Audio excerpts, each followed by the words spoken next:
नमस्कार, आप देख रहे हैं आज की खबर। आपके साथ मैं हूं अफीफा मलिक। एक नजर हेडलाइंस पर। खनन माफिया हाजी इकबाल की बड़ी मुश्किलें, परिजनों के पासपोर्ट किए गए जब्त। माफिया छोटे गाजी की संपत्तियां हुई कुर्क, संपत्तियों को ढोल बजाकर किया गया कुर्क। अवैध शराब पर चला बाबा का बुलडोजर, हजारों लीटर अवैध शराब की गई नष्ट। जफर अहमद के घर पर चला बुलडोजर, रिपोर्टर जफर अहमद ने रखा अपना पक्ष। होली को लेकर तैयारियां तेज, डीएमएसपी ने निकाला फ्लैग मार्च। लखटिया भगौड़े खनन माफिया हाजी इकबाल उर्फ बाला की मुश्किलें कम होने का नाम नहीं ले रही हैं। वरिष्ठ पुलिस अधीक्षक डॉक्टर विपिन ताडा के कुशल नेतृत्व में बेहट कोतवाली पुलिस ने बड़ी कार्रवाई करते हुए परिजनों के पासपोर्ट को भी कार्यालय पासपोर्ट गाजियाबाद से जब्त करा दिया। बृहस्पतिवार को वरिष्ठ पुलिस अधीक्षक डॉक्टर विपिन ताडा ने जानकारी दी कि बेहट कोतवाली प्रभारी निरीक्षक ब्रजेश कुमार पांडे के नेतृत्व में 1 लाख रुपए के इनामी भगौड़े खनन माफिया हाजी इकबाल उर्फ बाला की पत्नी फरीदा बेगम, 3 पुत्र वाजिद अली, अलीशान व अफजाल तथा छोटे भाई महमूद अली के पासपोर्ट को जब्त कर लिया गया है और नोटिस जारी कर दिए गए हैं। एसएसपी का कहना है कि जल्द ही खनन माफिया हाजी इकबाल उर्फ बाला एवं उनकी पत्नी पुलिस की गिरफ्त में होंगे।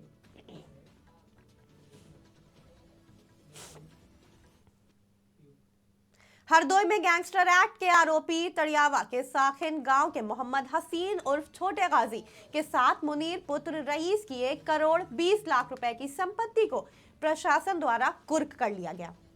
इतना ही नहीं, ढोल बजाकर सीओ हरियाणा शिल्पा कुमारी की मौजूदगी में यह संपत्ति कुर्क की गई।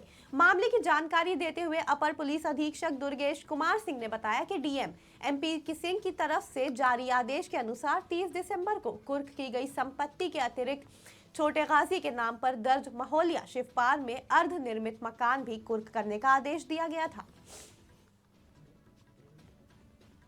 ये थाना टड़ियावा पे पंजीकृत गैंगस्टर एक्ट, जिसकी विवेचना प्रभारी निरीक्षक बेनीगंज द्वारा की जा रही है और इसमें जिलाधिकारी हरदोई महोदय के आदेश के पालन में आज इन अभियुक्तों में से छोटे गाजी जो मुख्य अभियुक्त है, छोटे गाजी उर्फ हसीब और दूसरा मुनीर, इनकी कुल 2 परिसंपत्तियां हैं जिनमें बड़े आवासीय भूखंड हैं।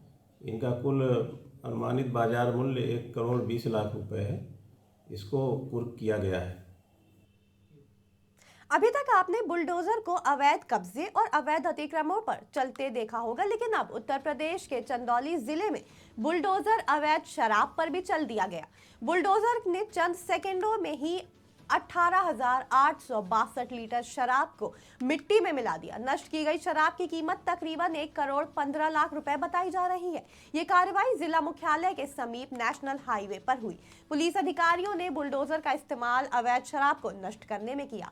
सूबे में वैसे भी बाबा का बुलडोजर स्टेटस सिंबल बन चुका है। ऐसे में अवैध कब्जों और अतिक्रमण के खिलाफ गरजने वाला बुलडोजर अब अन्य कामों में भी नजर आने लगा। थाना चंदौली के अंतर्गत 27 मुकदमों की जो अंग्रेजी शराब और देसी और बियर 18,882 लीटर माननीय न्यायालय के आदेशानुसार 27 मुकदमों का एएनआई के रिपोर्टर जफर अहमद के घर पर बुलडोजर चला दिया गया। बुलडोजर की कार्रवाई पर और अतीक अहमद से जुड़े मामले में नाम आने पर जफर अहमद ने अपना पक्ष सामने रखा। जफर अहमद ने कहा कि वो हर तरह की जांच के लिए तैयार है। साथ ही ये भी बताया कि उनका किसी भी तरह से अतीक अहमद से दूर दूर तक संबंध नहीं है। ये भी खुलासा किया कि घर की चाबी बहनोई के पास रहती थी। जफर अहमद ने वीडियो के माध्यम से बयान जारी करते हुए कहा कि मैंने जनवरी 2021 में अपने बहनोई खान सौलत हनीफ से खरीदा था, जिससे दिन मैंने मकान का बैनामा कराया था और मैंने उसे दिन अपने मकान को देखा था। उसके बाद उस मकान में मैं कभी नहीं गया। मकान की चाबी मेरे बहनोई खान सौलत हनीफ के पास ही थी। फरवरी 2021 में मेरे बहनोई खान सौलत ने मुझसे पूछा कि अतीक अहमद की पत्नी श्रीमती शाइस्ता परवीन मेरे मकान को कुछ महीनों के लिए किराए पर मांग रही हैं। उनके बच्चों का बोर्ड एग्जाम है, मायके में उन्हें बहुत दिक्कत है। कुछ दिनों में वो अपना मकान बनवा रही हैं, शिफ्ट हो जाएंगी। कुछ दिन की बात है, मैं अपने बहनोई की बात मान गया। फिर अचानक ये भी बात हुई कि 20,000 रुपए महीने पर बात हुई, लेकिन बाद में श्रीमती शाइस्ता परवीन ने उससे काफी नवीनीकरण करवाया और कहा कि इसका पैसा किराए में एडजस्ट हो जाएगा। इस वीडियो के माध्यम से इस बात को स्पष्ट करना चाहता हूं कि मैंने अभी 2021 में कसारी मसारी में 297/205 में एक मकान लिया था, जो इसके अपने बैनोई खान सौलत हनीफ एडवोकेट के माध्यम से वो मकान मुझको बैनामा कराया गया था। इसके बाद कुछ समय के बाद खान सौलत हनीफ ने मेरा ही मकान शाइस्ता परवीन को किराए पे देने के लिए मुझसे कहा, तो जिसके कारण मैंने उनसे कुछ नहीं कहा। उन्होंने कहा कि इस पर तुमको भी किराया मिलता रहेगा 20,000 रुपये, और वो थोड़ा बहुत मेंटेन करा लेंगे, जो किराए में अपना वो बराबर कर लेंगे। अगर किसी को किराए पे देना अपराध है तो मुझे नहीं लगता कि बहुत से ऐसे मकान होंगे जो किराए पे ही उठते हैं, और उस बात की मुझको कोई जानकारी भी नहीं। ना ही मैं इलाहाबाद जाता आता हूँ, कभी कभार महीने में एक बार गया, अपने बहन के घर तक गया, वापस आ गया। हालांकि वो मकान सिर्फ जब से मैंने लिया है, सिर्फ जिस दिन बैनामा हुआ था उस दिन हम थोड़ी देर के लिए उस मकान के बाहर ज़रूर गए थे। उसके बाद उसी टाइम हम वापस चले आए थे। उसके बाद से आज तक वो मकान हम न गए हैं न देखा है। होली को लेकर डीएम और एसपी ने फ्लैग मार्च निकाला। डीएम एसपी ने पैदल मार्च निकालकर शांति व्यवस्था बनाने की अपील की है। ये मार्च नगर कोतवाली के मोहल्ला छंगा दरवाजे में निकाला गया। आपको बता दें, 1 वर्ष पहले मोहल्ला छंगा दरवाजे में पथराव हुआ था और अब इसी असंवेदनशील इलाके में फ्लैग मार्च निकाला गया। सुरक्षा के लिए ड्रोन कैमरे से निगरानी भी की गई।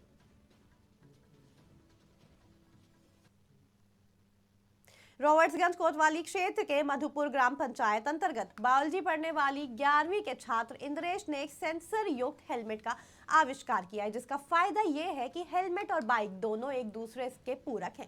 इन दोनों के बिना ना तो बाइक सवार चल सकता है और ना ही बाइक स्टार्ट होगी।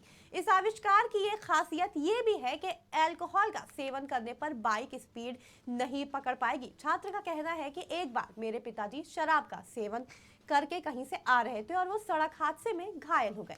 उन्होंने हेलमेट नहीं पहना हुआ था, जिसकी वजह से पिता को 1 महीने से ज्यादा का वक्त बेड पर बिताना पड़ा।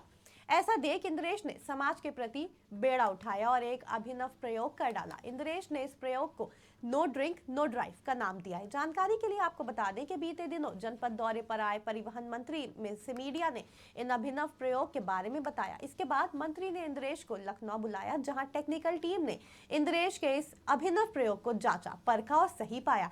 ऐसे में परिवहन मंत्री ने 50,000 का चेक देकर इंद्रेश को सम्मानित करते हुए उज्जवल भविष्य की शुभकामनाएं दी। इंद्रेश के पिता का कहना है कि उनके बेटे के द्वारा किए गए अभिनव प्रयोग को सरकार आगे बढ़ाए और उनके बच्चे की आगे की पढ़ाई के लिए सरकार कोई ठोस कदम भी उठाए। सर, मैंने एक हेलमेट का आविष्कार किया जिसका नाम है नो ड्रिंक ड्राइव। नशा मुक्त 2 पहिया वाहन चलाना, जिसका मुख्य खासियत ये है कि बिना हेलमेट के आप बाइक स्टार्ट नहीं कर सकते, ना ही कहीं चलाया जा सकता, थोड़ी भी दूरी तय नहीं की जा सकती बिना हेलमेट के। और नशे के हालत में भी जो है बाइक को स्टार्ट नहीं किया जा सकता। और उसके साथ साथ लोग जनरली जो कि हेलमेट लगा लेते हैं लेकिन बेल्ट को नहीं बांधते हैं। अगर बेल्ट को भी नहीं बांधते हैं तब भी स्टार्ट नहीं होती है। हाथ में लेने के बावजूद अगर चाहें कि बेल्ट लगा के हाथ में ले लें हेलमेट और फिर चलाएं, फिर भी स्टार्ट नहीं। सर पे लगाना है और बेल्ट को लगाएंगे तभी, अपना नशा से में नहीं रहेंगे, नशे में तभी चला। जी हाँ, ये तो बिल्कुल नई चीज़ इसने आविष्कार किया है, अपना खोज किया है। सरकार से हम यही अपेक्षा रखते हैं कि हो सकता है सर जांच टीमों के अनुसार आगे इसको बढ़ाएंगे लोग। हम सरकार से यही चाहेंगे कि इनको मतलब जितना अधिकतम आगे से आगे बढ़ाना चाहें उतना सरकार इनको आगे पढ़ाई कराते हुए इनको बढ़ाए, सेवा सहयोग अपनी करती रहे। किसानों की जागरूकता के लिए चंदौली के सदर विकास खंड में 1 दिवसीय कृषक मेला कार्यक्रम का आयोजन किया गया, जिसमें सरकार द्वारा चलाए जा रहे विभिन्न योजनाओं के बारे में किसानों को जानकारी दी गई। कृषि मेले में आयोजित प्रदर्शनी के माध्यम से केंद्र और राज्य सरकार द्वारा किसानों के लिए चलाई जा रही योजनाओं की जानकारी स्टॉलों के द्वारा दी गई। साथ ही निजी क्षेत्र की कृषि के विभिन्न आदानों की आपूर्ति से संबंधित कंपनी और संस्थानों भी अपने उत्पादों को स्टॉलों के माध्यम से प्रदर्शित किया। इस आयोजन की विशेष विशेषता इस बात से भी है कि इसमें कृषि की नई टेक्नोलॉजी और आधुनिक कृषि को अपनाने में रुचि रखने वाले किसानों का प्रतिभाग अधिक से अधिक संख्या में हो रहा है और खेती की ओर अधिक लाभदायक बनाने के लिए सभी जागरूक किसानों को उन्नत कृषि उत्पादन प्रणाली, नई कृषि टेक्नोलॉजी और उन्नत कृषि यंत्रों को अपनाने के लिए प्रोत्साहित और प्रशिक्षित किया गया। आज यहाँ पे कृषि सूचना तंत्र के सुदृढ़ीकरण और कृषक जागरूकता कार्यक्रम के तहत एक दिवसीय कृषि निवेश मेला कार्यक्रम का आयोजन किया गया है सदर विकासखंड चंदौली में, जिसमें हर न्याय पंचायत से कम 25 किसान आएंगे, तो 150 से 200 किसान आएंगे, जिनको हम जो भी हमारी योजनाएं हैं यूपी गवर्नमेंट की, उनके बारे में नई नई योजनाओं के बारे में लाभ देना है। महोबा जिले को मिला नया स्थायी कप्तान। जिले में एसपी अपर्णा गुप्ता को स्थायी रूप से तैनात कर दिया गया। दरअसल एसपी सुधा सिंह के छुट्टी पर जाने के बाद एसपी की स्थायी तैनाती की गई। एक तरफ जहां एसपी सुधा सिंह को पीएससी गाजियाबाद भेज दिया गया, तो वहीं महोबा में एसपी अपर्णा गुप्ता की स्थानीय तैनाती हुई।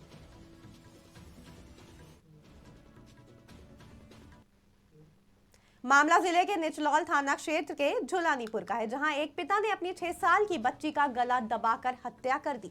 सूचना मिलते ही मौके पर पहुंची पुलिस ने शव को कब्जे में लेकर आरोपी पिता को गिरफ्तार कर लिया है। इस घटना से पूरे इलाके में सनसनी फैल गई है। आरोपी की पत्नी सुभावती ने बताया कि भोर में वो अपनी सास के साथ बाहर चली गई थी और लौटने पर घर का दरवाजा अंदर से बंद पाया। पड़ोसियों के साथ मिलकर जब दरवाजा तोड़ा तो बच्ची को बेसुध पाया और आरोपी पिता ने अपना जुर्म पुलिस के सामने कबूल कर लिया है। इस घटना के संबंध में अपर पुलिस अधीक्षक अतिश कुमार सिंह ने बताया कि झुलनीपुर गांव में नरेश साहनी नामक एक व्यक्ति पारिवारिक विवाद में अपनी ही 6 माह की बच्ची को गला दबाकर मार चुका।